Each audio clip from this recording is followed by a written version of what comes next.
우리 집에서 살아남는 것부터 생각해라.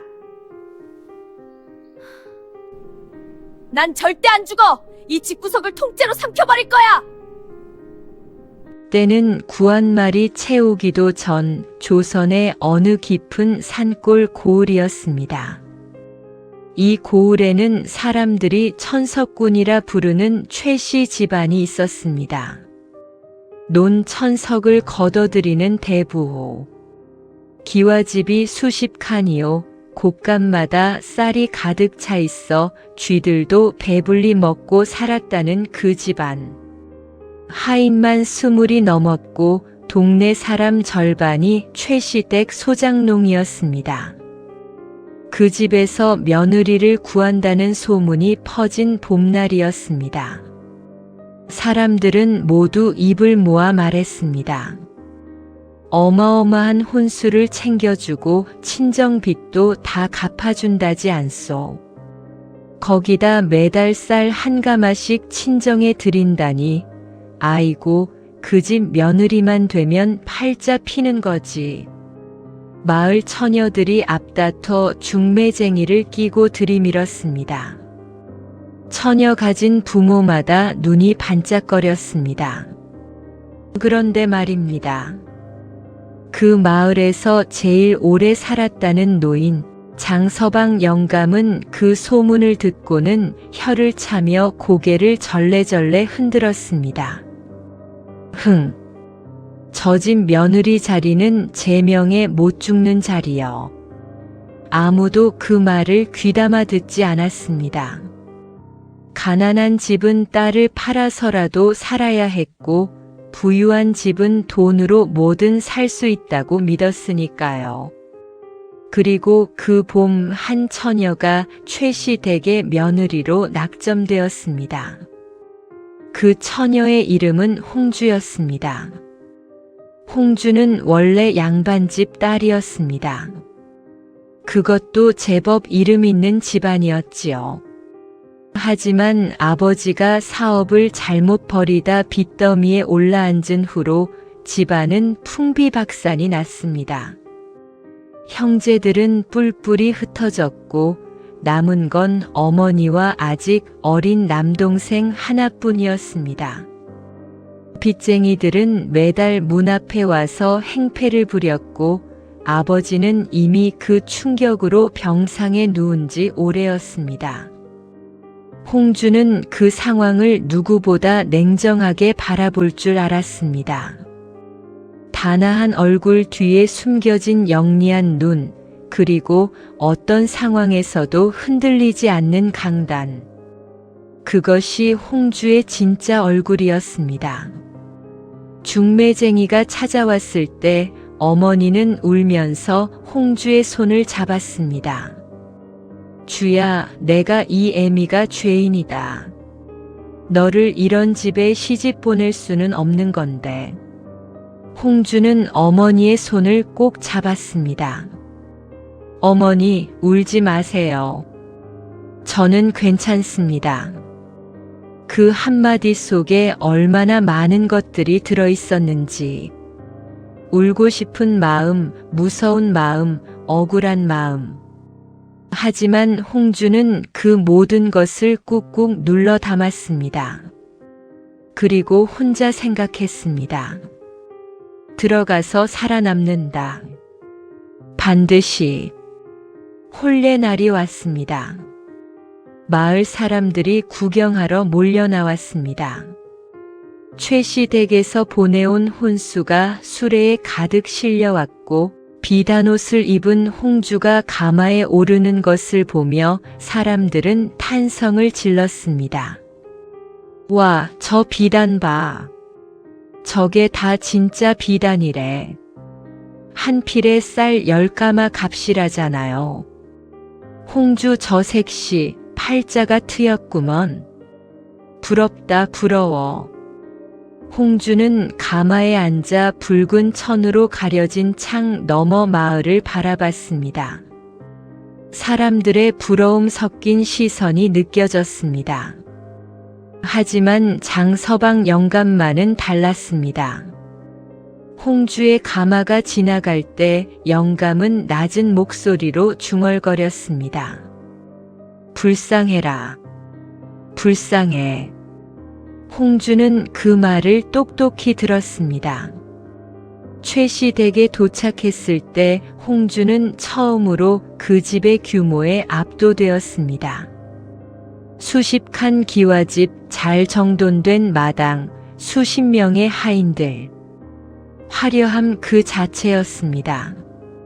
하지만 홍주의 눈은 그 화려함 뒤를 읽었습니다. 하인들의 눈빛이 이상했습니다. 아무도 신부를 반기는 웃음을 짓지 않았습니다. 오히려 고개를 숙인 채 눈을 피했습니다. 마치 불쌍한 것을 쳐다보기 싫다는 듯이. 그리고 시어머니 윤씨 부인을 처음 대면했을 때였습니다. 윤씨 부인은 60이 넘었음에도 허리가 꼿꼿하고 눈빛이 날카로운 여인이었습니다. 검은 비단 저고리에 묵직한 금비녀를 꽂고 홍주를 내려다보는 눈이 마치 물건을 감정하는 장사꾼 같았습니다. 위에서 아래로 천천히 품이 있는 척하지만 속에는 냉기가 가득한 시선. 내년이 홍주냐? 첫마디가 그것이었습니다. 며느리에게 첫 만남에서 내년이라고. 홍주는 고개를 숙이며 공손히 대답했습니다. 예, 어머님. 잘 부탁드립니다. 윤씨 부인은 코웃음을 쳤습니다. 잘 부탁? 우리 집에서 살아남는 것부터 생각해라. 그 말이 무슨 뜻인지 홍주는 아직 몰랐습니다. 혼례식이 치러졌습니다. 신랑 최인석은 제 나이보다 훨씬 늙어 보이는 얼굴이었습니다. 30이 간 넘은 나이인데 볼에는 핏기가 없고 식은 땀을 흘리며 예식 내내 손을 떨었습니다. 홍주와 눈을 마주쳐야 할 때도 슬금슬금 시선을 피했습니다. 그 눈 속에 무언가 있었습니다. 미안함? 죄책감? 아니면 두려움? 홍주는 그것을 놓치지 않았습니다. 이 남자는 뭔가를 알고 있다. 첫날 밤이었습니다. 신방에 들어온 최인석은 홍주와 마주 앉지도 못하고 구석에 웅크리듯 앉아 침묵을 지켰습니다. 홍주가 먼저 입을 열었습니다. 서방님, 몸이 많이 좋지 않으신가요? 인석은 힘없이 웃었습니다. 괜찮소. 그리고 그 말이 채 끝나기도 전에 인석은 갑자기 입을 틀어막았습니다. 손 사이로 붉은 것이 보였습니다. 각혈이었습니다. 홍주는 놀라지 않았습니다. 아니, 놀라지 않으려 했습니다. 약을 가져올게요. 그날 밤 홍주는 신랑의 수발을 들었습니다. 신방에서. 그것이 최시댁 며느리로서의 첫날 밤이었습니다. 다음 날 아침 시어머니 윤씨 부인은 홍주를 불러 세웠습니다. 첫날부터 아들 각혈하게 만들고 내년이 무슨 병을 가지고 들어온 게 아니냐. 홍주는 참았습니다. 그 후로 윤씨 부인의 텃세가 시작되었습니다. 밥을 굶겼습니다. 새벽부터 빨래와 마당 쓸기를 시켰습니다. 하인들에게도 며느리를 사람 취급하지 말라고 은근히 시켰습니다. 홍주가 지나가면 하인들은 못 본 척했고 홍주의 밥상에는 반찬이 하나씩 줄어들었습니다. 내년이 들어오고 내 아들이 더 아픈 것 같다. 내년이 아들한테 해가 되는 팔자인 것 아니냐. 말 한마디 한마디가 칼처럼 꽂혔습니다. 하지만 홍주는 울지 않았습니다. 그리고 어느 날 홍주는 이상한 것을 발견했습니다. 집 뒤편 담장 너머로 보이는 별채. 낮에도 문이 굳게 잠겨 있고 아무도 그 근처를 얼씬거리지 않는 곳. 홍주가 호기심에 그쪽으로 발걸음을 옮기려 하자 갑자기 하인 하나가 달려와 막았습니다. 며느님, 그쪽은 가시면 안 됩니다. 왜요? 하인은 눈을 피하며 말했습니다. 마님께서 절대로 그 근처에는 얼씬도 하지 말라 하셨습니다. 나리의 병이 낫는 기도를 드리는 곳이라고요. 기도. 그 말이 홍주의 머릿속에 걸렸습니다. 기도 소리치고는 이상한 소리가 났기 때문입니다. 그날 밤이었습니다. 홍주는 잠을 이루지 못하고 누워 있었습니다. 방 안은 조용했습니다. 인석은 약을 먹고 이미 깊이 잠들어 있었고요. 그런데 그때였습니다. 멀리서, 아주 멀리서 여자의 울음소리가 들려왔습니다. 처음에는 바람 소리인가 했습니다. 그런데 들으면 들을수록 분명했습니다. 누군가 울고 있었습니다. 목매어 흐느끼는 소리, 그리고 그 사이사이로 징소리와 북소리, 그리고 무언가를 외치는 주문 같은 것이 뒤섞였습니다. 별채 쪽이었습니다. 홍주는 조심스럽게 인석을 흔들어 깨웠습니다. 서방님, 저기 별채에서 소리가 나는데요. 누가 우는 것 같아서요. 인석은 그 말에 눈을 번쩍 떴습니다. 그리고 홍주를 향해 날카롭게 쏘아붙였습니다. 헛소리 말고 잠이나 자시오. 들은 척도 하지 마시오. 그 반응이 이상했습니다. 못 들었다고 하거나 그냥 바람 소리라고 하면 될 것을 왜 저렇게 예민하게 반응하는지.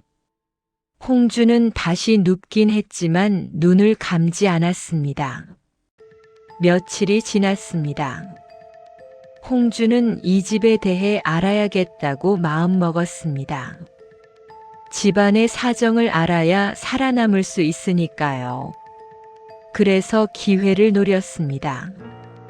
시어머니가 외출을 하는 날, 홍주는 사당을 청소한다는 핑계로 집안 깊숙이 들어갔습니다. 먼지가 쌓인 족보를 꺼내 들었습니다. 그 족보를 펼쳤을 때 홍주의 손이 멈췄습니다.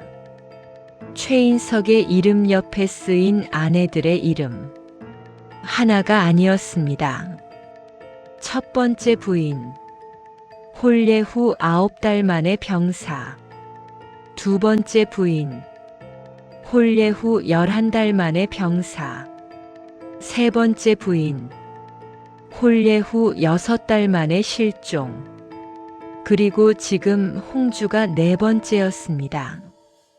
3명이었습니다. 무려 3명이나. 홍주는 족보를 덮고 천천히 심호흡을 했습니다. 손이 떨렸습니다.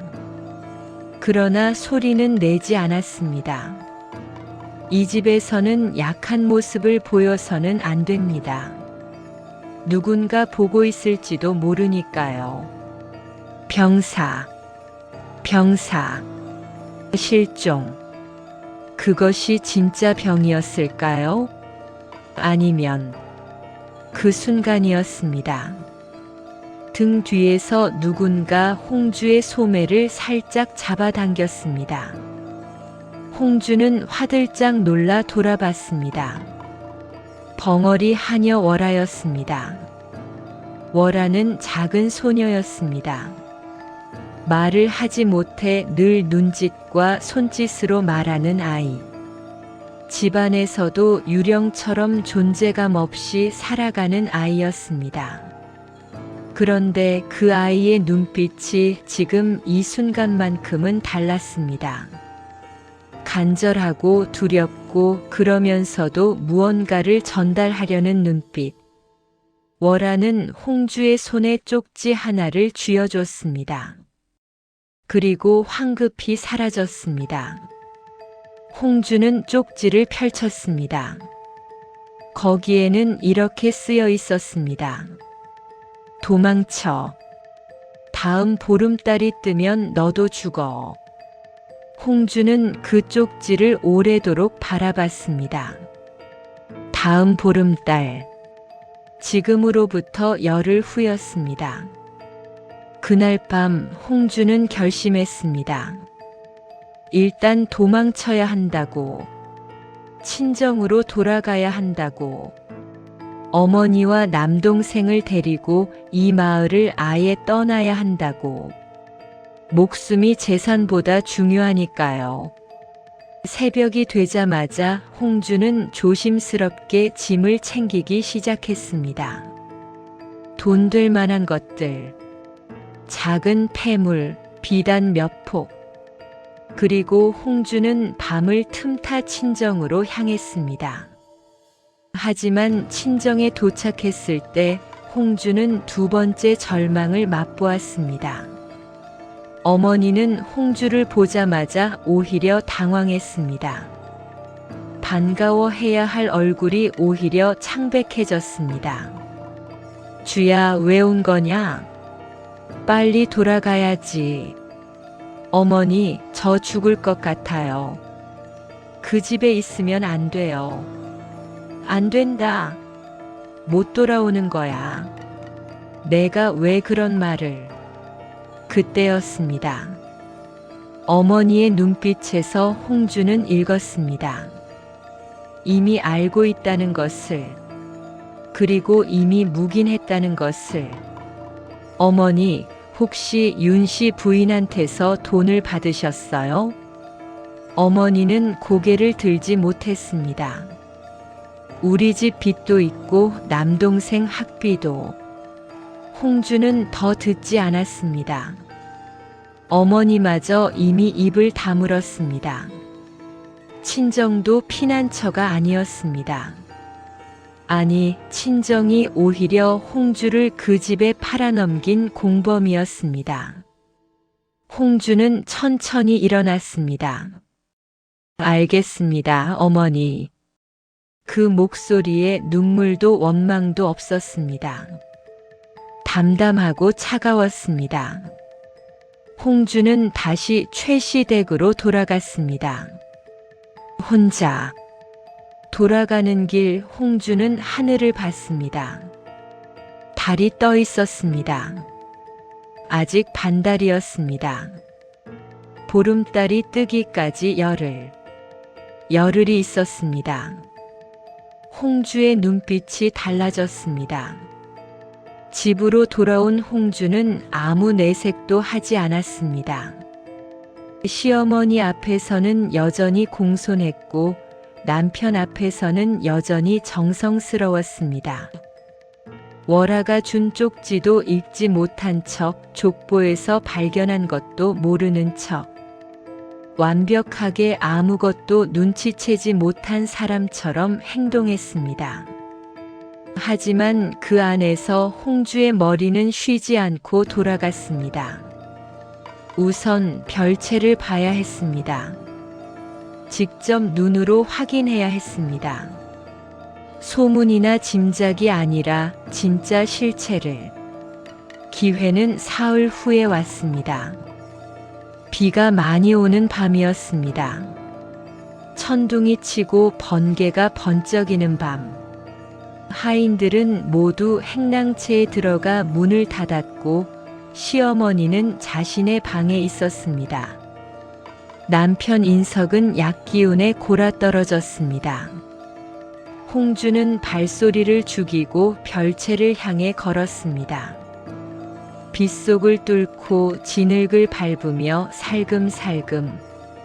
별채의 문 앞에 섰을 때 홍주는 잠시 멈췄습니다. 심장이 무섭게 뛰었습니다. 하지만 지금 멈추면 죽습니다. 계속 가야 합니다. 홍주는 문 옆에 창호지 한 귀퉁이를 손가락으로 살짝 뚫었습니다. 아주 작게, 들키지 않을 만큼만. 그리고 눈을 갖다 댔습니다. 그 안에 있는 것을 봤습니다. 윤 씨 부인이 있었습니다. 그리고 무당이 있었습니다. 나이 지긋한 무당이 형형색색의 옷을 입고 두 손을 들어 무언가를 외치고 있었습니다. 앞에는 커다란 제상이 차려져 있었고 촛불이 수십 개 켜져 있었습니다. 그리고 제상 위에는 이름이 쓰인 위패들이 있었습니다. 홍주는 눈을 가늘게 했습니다. 첫 번째 며느리의 이름, 두 번째 며느리의 이름, 세 번째 며느리의 이름, 그리고 비어있는 위패 하나. 아직 이름이 쓰이지 않은 위패. 홍주는 그것이 자신을 위한 것임을 알았습니다. 무당이 외쳤습니다. 며느리의 생기를 아들에게 옮겨주십시오. 이 아이만 제물로 바치면 우리 인석이가 10년은 더 살 수 있습니다. 제발.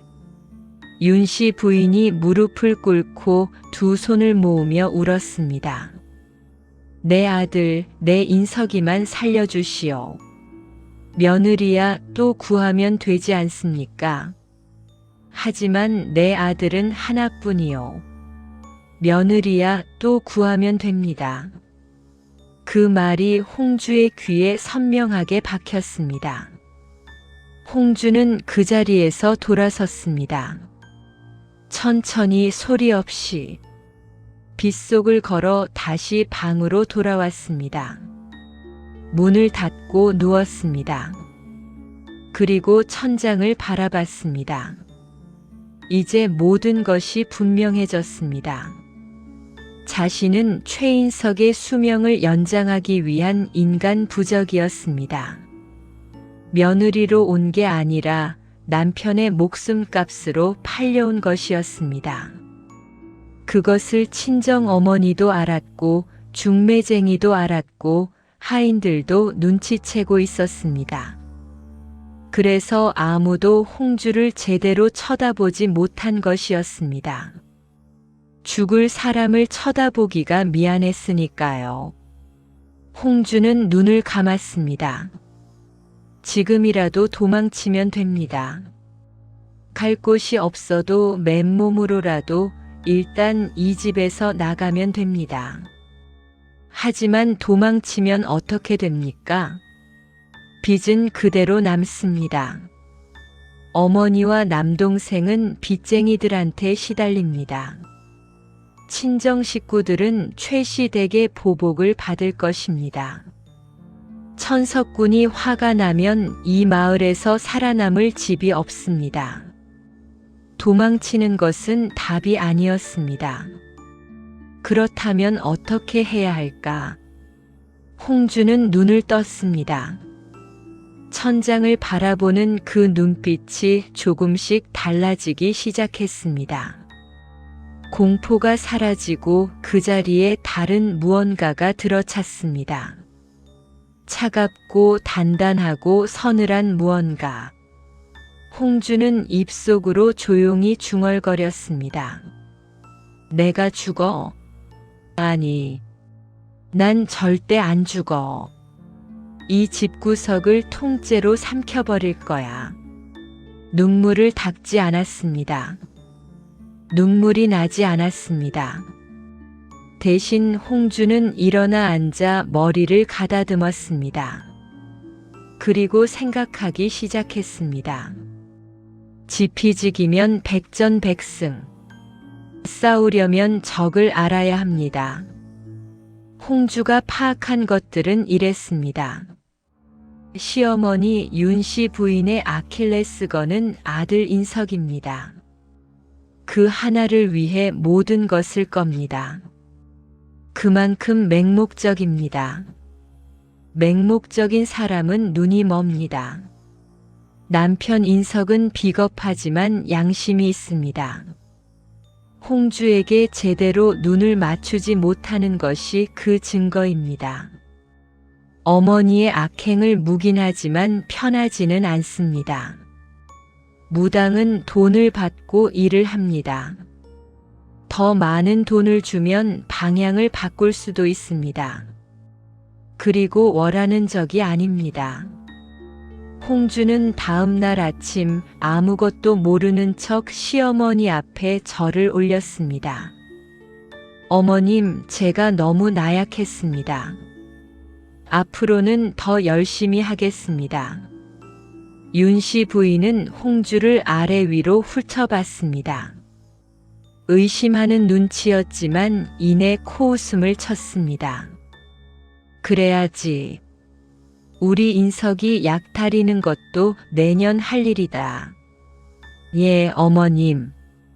이것이 홍주의 전략이었습니다. 시어머니의 신뢰를 얻는 것. 아니, 신뢰까지는 필요 없습니다. 방심하게 만드는 것. 저 며느리는 아무것도 모르고 아무것도 할 수 없는 순한 양이라고 생각하게 만드는 것. 그러면서 홍주는 하나씩 준비했습니다. 첫째, 월하와의 소통. 홍주는 월하에게 눈짓으로 신호를 보냈습니다. 나는 알고 있다. 그리고 너를 믿는다. 나와 함께 싸우자. 말이 없는 월하는 눈빛으로 대답했습니다. 알겠다고. 그렇게 두 사람은 말없이 동맹을 맺었습니다. 월하가 가르쳐준 것들이 있었습니다. 손짓으로, 눈짓으로, 때로는 그림으로 그려서, 별채에서 벌어지는 굿의 날짜, 사용하는 약재의 종류, 시어머니가 무당에게 건네는 돈이 얼마인지, 그리고 이 집 하인들 중에서 누가 시어머니의 신복이고 누가 단순히 눈치를 보는 사람인지. 둘째, 무당에 대한 접근. 이것이 가장 핵심이었습니다. 홍주는 기회를 노렸습니다. 무당이 혼자 있는 시간. 별채 담장 너머로 무당이 잠깐 바깥 공기를 마시러 나오는 시간이 있었습니다. 이른 새벽, 아직 하인들이 일어나기 전에 그 짧은 시간. 홍주는 그 자리에 나타났습니다. 무당은 홍주를 보자 움찔했습니다. 홍주는 조용히 그러나 담담하게 말했습니다. 저를 아실 텐데요. 이번 재물이라고요. 무당은 아무 말도 하지 못했습니다. 무섭지 않아요. 하지만 저도 살고 싶은 사람입니다. 그리고 저는 알고 있어요. 이 집에서 죽어간 며느리가 셋이라는 것을, 무당님도 그 일에 손을 보탰다는 것을. 무당의 얼굴이 창백해졌습니다. 홍주는 품속에서 작은 주머니를 꺼냈습니다. 안에서 묵직한 소리가 났습니다. 제가 드리는 이것이 윤씨 부인이 드리는 것보다 많습니다. 그리고 제가 이 집의 주인이 되는 날 그 10배를 드리겠습니다. 무당은 그 주머니를 바라봤습니다. 오래, 아주 오래. 홍주가 덧붙였습니다.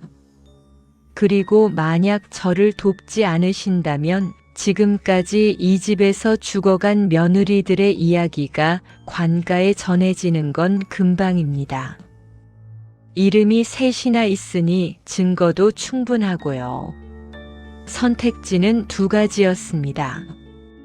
더 많은 돈을 받고 편하게 살거나 아니면 관가에 끌려가거나. 무당은 홍주의 주머니를 받았습니다. 그것이 전쟁의 시작이었습니다. 보름달이 뜨기까지 닷새 남았습니다. 홍주는 방으로 돌아와 앉았습니다. 해야 할 일들이 머릿속에 차곡차곡 정리되었습니다. 시어머니를 방심하게 해야 합니다. 남편을 조금씩 자신의 편으로 만들어야 합니다. 무당을 완전히 장악해야 합니다.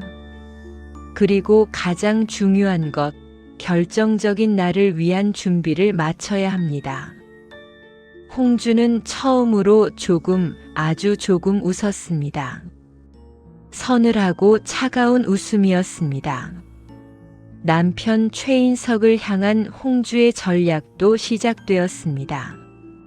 낮에는 정성스럽게 약을 다려 가져갔습니다. 밤에는 인석이 기침을 하면 등을 두드려 줬습니다. 조용히, 묵묵히 아무것도 바라지 않는 것처럼. 그러자 인석이 조금씩 마음을 열기 시작했습니다. 어느 밤 인석이 낮은 목소리로 말했습니다. 당신한테 미안하오. 홍주는 고개를 숙인 채 대답했습니다. 서방님, 저는 괜찮습니다. 아니요. 당신이 모를 것 같소? 당신이 어떤 처지인지. 홍주의 심장이 쿵 뛰었습니다. 그러나 표정은 흔들리지 않았습니다. 저는 그저 서방님의 아내로서 할 도리를 다할 뿐입니다. 인석은 한참 침묵했다가 말했습니다. 어머니가 하시는 일들이 옳지 않다는 걸 나도 알고 있어. 하지만 나는 너무 약해서. 홍주는 고개를 들어 인석을 바라봤습니다. 그 눈 속에 진심인 척하는 감정을 담아서 서방님은 약한 것이 아닙니다. 그저 어머니를 사랑하는 효자일 뿐입니다. 인석의 눈에 눈물이 고였습니다. 그것이 홍주가 원하는 것이었습니다. 인석이 자신에게 빚진 마음을 갖는 것, 어머니와 아내 사이에서 흔들리기 시작하는 것, 그리고 홍주는 조금씩 아주 자연스럽게 인석의 귀에 말을 심기 시작했습니다.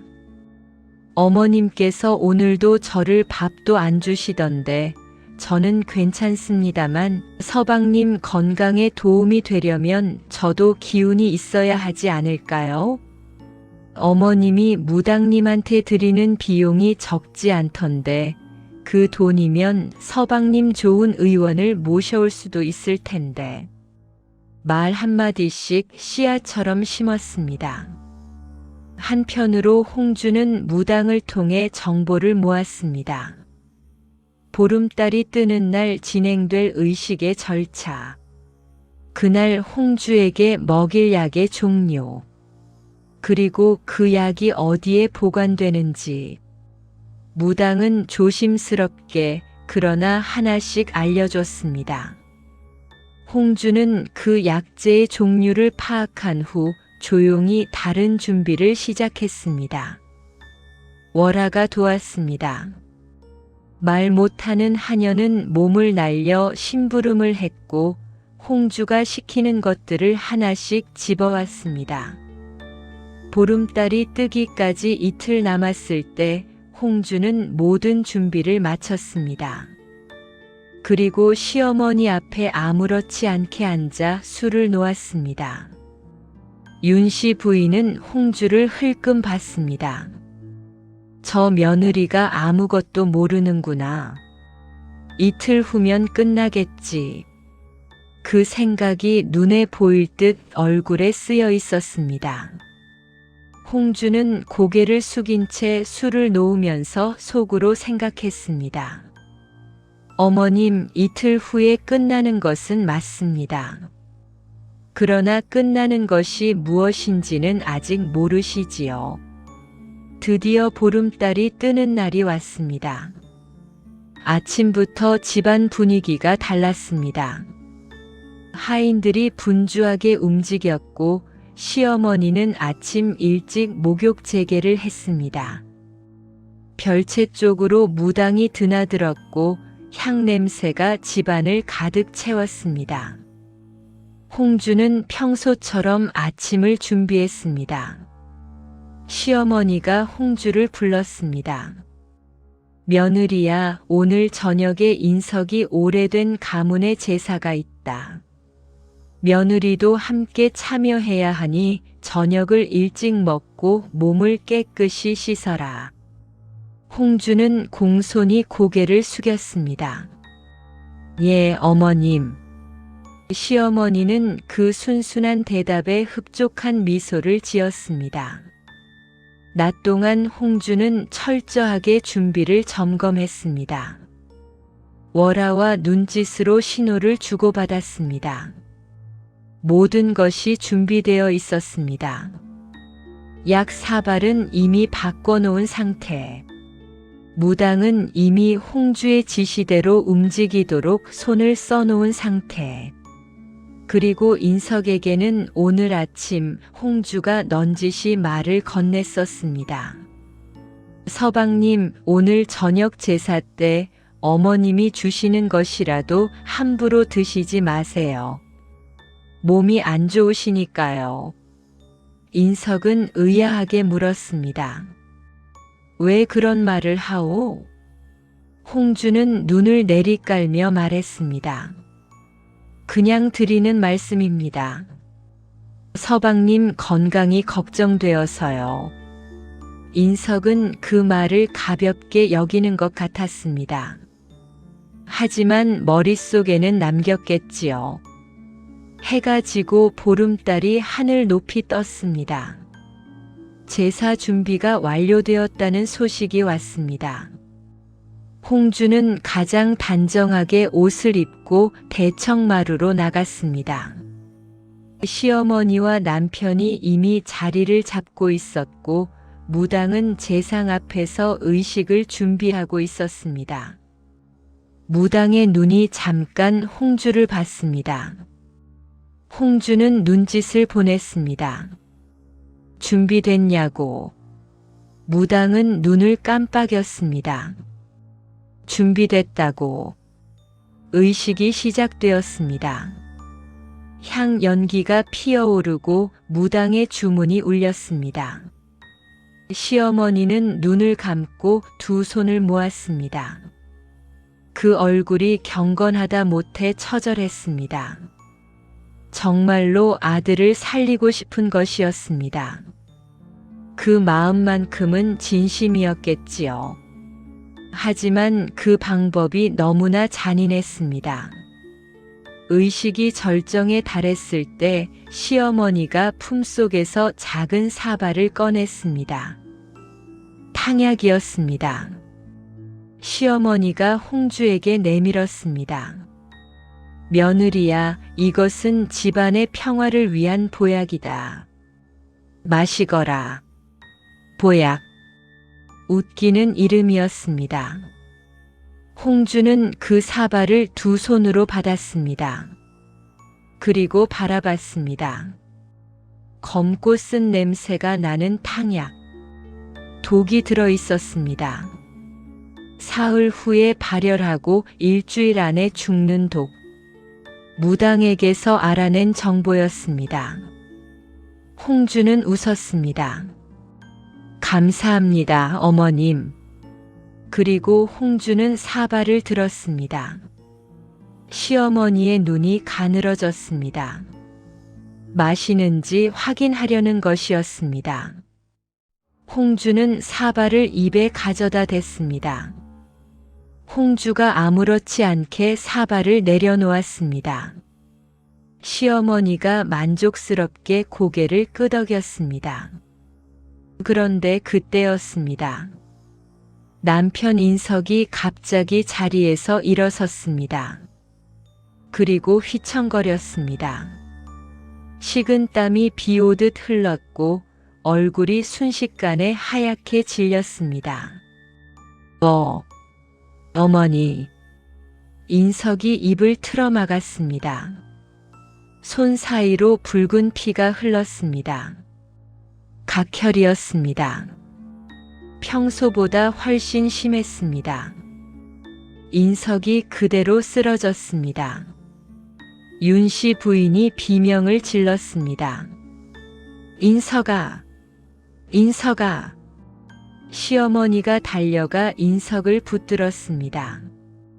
무당도 당황해서 달려왔습니다. 하인들이 뛰어왔습니다. 대청마루가 순식간에 아수라장이 되었습니다. 홍주는 그 자리에 서서 바라봤습니다. 조용히, 담담하게. 윤씨 부인이 홍주를 향해 돌아섰습니다. 눈이 새빨갰습니다. 내년이 내 아들한테 무슨 짓을 한 거야? 홍주는 천천히 서늘하게 웃었습니다. 그리고 말했습니다. 어머님, 제가 드린 보약은 입에 맞으셨습니까? 그 한마디가 공기를 얼어붙게 했습니다. 윤씨 부인의 얼굴이 굳었습니다. 그 말의 의미를 이해하는데 몇 초가 걸렸습니다. 이해하는 순간 부인의 눈빛이 공포로 물들었습니다. 너 혹시... 홍주는 여전히 웃고 있었습니다. 어머님이 저한테 드린 것과 똑같은 것을 오늘 아침 어머님 차에 넣어드렸습니다. 어머님이 평소에 즐기시는 그 쌍화차예요. 맛있으셨나요? 시어머니의 얼굴이 하얗게 변했습니다. 뭐라고? 홍주의 목소리는 조용하고 차가웠습니다. 절대로 흔들리지 않았습니다. 물론 독은 아닙니다. 어머님, 저는 사람을 죽이는 것에는 관심이 없어요. 그것은 어머님이 하신 일이지 제가 할 일이 아닙니다. 제가 드린 것은 그냥 정신을 조금 흐리게 하는 것입니다. 아주 오래, 천천히. 무당이 뒤로 물러섰습니다. 홍주는 무당을 봤습니다. 무당님, 이제 나가셔도 됩니다. 대신 약속하셨던 것 지키셔야 합니다. 무당은 고개를 깊이 숙이고 사라졌습니다. 윤씨 부인은 홍주를 향해 손가락을 떨며 외쳤습니다. 이 기생 같은 것이 감히 나한테. 당장 이 집에서 나가지 못해. 홍주는 그 자리에서 한 발도 물러서지 않았습니다. 어머님, 지금 이 집에서 나갈 사람이 누구인지는 곧 알게 되실 겁니다. 그날 밤 인석은 실려 안채로 옮겨졌습니다. 의원이 왔고 진맥을 짚었습니다. 의원의 얼굴이 굳었습니다. 오래된 병에 무리가 겹쳤다고 했습니다. 당분간은 일어나기 힘들 것이라고. 홍주는 인석의 곁에 앉아 조용히 그의 손을 잡았습니다. 인석은 힘없는 눈으로 홍주를 올려다봤습니다. 당신이 한 거요? 홍주는 부정하지 않았습니다. 저를 죽이려 한 사람들이 있었습니다. 인석은 눈을 감았습니다. 오래 침묵했습니다. 나도 알면서 묵인했소. 나도 그 죄에서 자유롭지 않소. 홍주는 아무 말도 하지 않았습니다. 인석이 말했습니다. 용서할 수 있겠소? 홍주는 잠시 생각했습니다. 그리고 대답했습니다. 그것은 나중에 생각하겠습니다. 인석은 작게 웃었습니다. 그 웃음이 슬펐습니다. 한편 시어머니 윤씨 부인은 그날 밤부터 이상한 증세를 보이기 시작했습니다. 처음에는 잠을 못 자는 것이었습니다. 그 다음은 헛것을 보기 시작했습니다. 죽어간 며느리들의 이름을 중얼거렸습니다. 밤새 울었습니다. 하인들이 방에 가까이 가지 못할 만큼 무서운 소리를 질렀습니다. 물론 홍주가 넣은 약의 효과이기도 했습니다.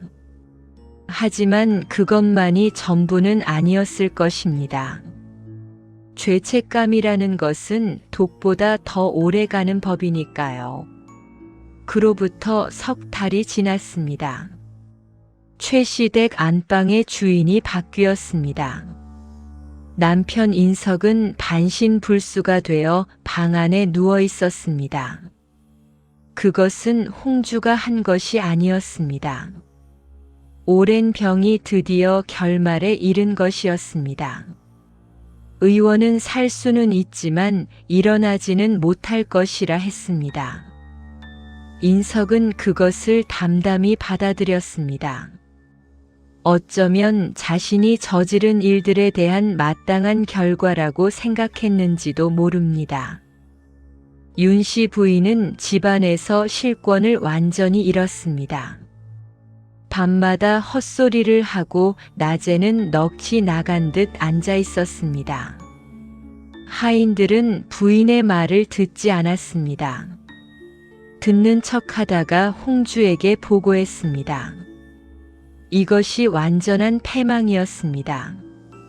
죽음보다 어쩌면 더 혹독한. 홍주는 그것을 선택했습니다. 죽이는 것은 쉽습니다. 하지만 살아서 자신이 한 일의 결과를 보는 것. 아들이 병상에 누운 것을 보면서 집안이 자신의 손에서 떠나가는 것을 보면서 그 가운데 자신이 제물로 삼으려 했던 며느리가 모든 것을 호령하는 것을 보면서 살아가는 것. 그것이 진짜 벌이라고 홍주는 생각했습니다. 곱간 열쇠가 홍주의 허리춤에 달렸습니다. 집안일을 지시하는 것이 홍주가 되었습니다. 하인들이 홍주 앞에 서서 허리를 굽혔습니다.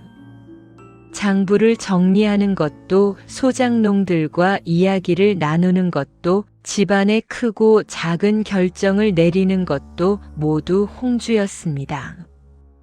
홍주는 그 일들을 조용하고 공정하게 처리했습니다. 가혹하게 착취당하던 소장농들의 세금을 조금 낮췄습니다. 오래 고생한 하인들에게는 상을 내렸습니다. 집안에 오래 쌓인 부정한 빚들을 정리했습니다. 사람들은 서서히 홍주를 따르기 시작했습니다. 그리고 어느 날 홍주는 월아를 불렀습니다. 월아야. 월아가 눈을 반짝이며 홍주를 바라봤습니다. 내가 없었으면 나는 이미 죽었다. 월아는 눈을 흔들었습니다. 그러다 살짝 웃었습니다. 처음 보는 월아의 웃음이었습니다. 홍주는 월아의 손을 잡았습니다. 이제 너는 하녀가 아니다. 내 곁에서 일하는 사람, 내 사람이다. 월아는 고개를 끄덕였습니다. 눈가에 눈물이 맺혔지만 흘리지 않았습니다. 한 달이 더 지났습니다. 어느 날 저녁 인석이 홍주를 불렀습니다. 누운 채로 천장을 바라보며 당신은 이 집의 주인이 됐소. 홍주는 인석 곁에 앉았습니다. 저는 그냥 살아남은 것입니다. 인석이 고개를 돌려 홍주를 봤습니다. 이 집 며느리 자리는 제 명에 못 죽는 자리라고들 했소. 그런데 당신은 그 자리를 뒤집어 버렸소. 홍주는 아무 말도 하지 않았습니다. 인석이 물었습니다. 어머니를 원망하오? 홍주는 잠시 생각했습니다. 원망은 이제 없습니다. 다만 이해는 하지 못합니다. 자식을 살리기 위해 다른 사람을 죽이는 것을. 그것이 어떤 사랑인지 저는 모르겠습니다. 인석은 눈을 감았습니다. 나는 비겁했소. 예. 나를 미워하오. 홍주는 잠시 창밖을 봤습니다. 달이 떠 있었습니다. 보름달이었습니다. 그 달을 보며 홍주는 생각했습니다. 저 달이 뜨면 죽을 것이라 했던 때를, 그 공포와 분노와 차가운 결심을 미워할 겨를이 없었습니다. 살아남는 것이 더 바빴으니까요. 인석은 작게 웃었습니다. 그 웃음 속에 회한이 가득했습니다.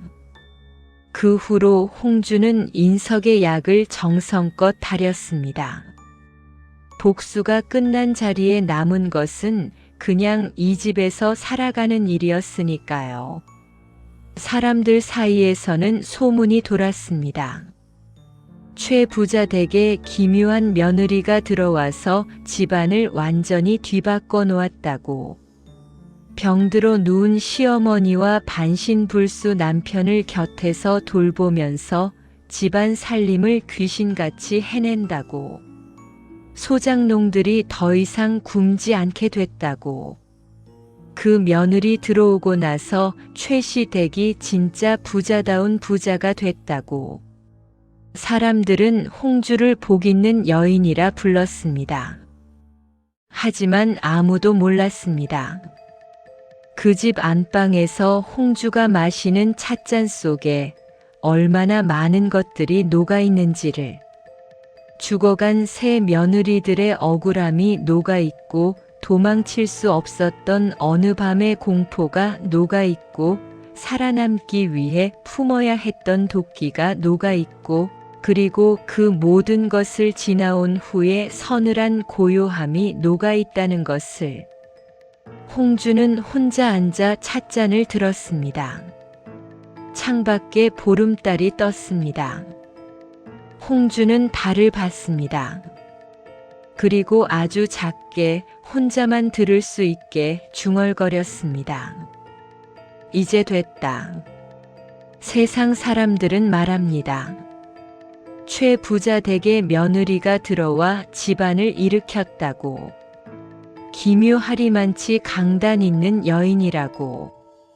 어디서 그런 배짱이 나오는지 모르겠다고.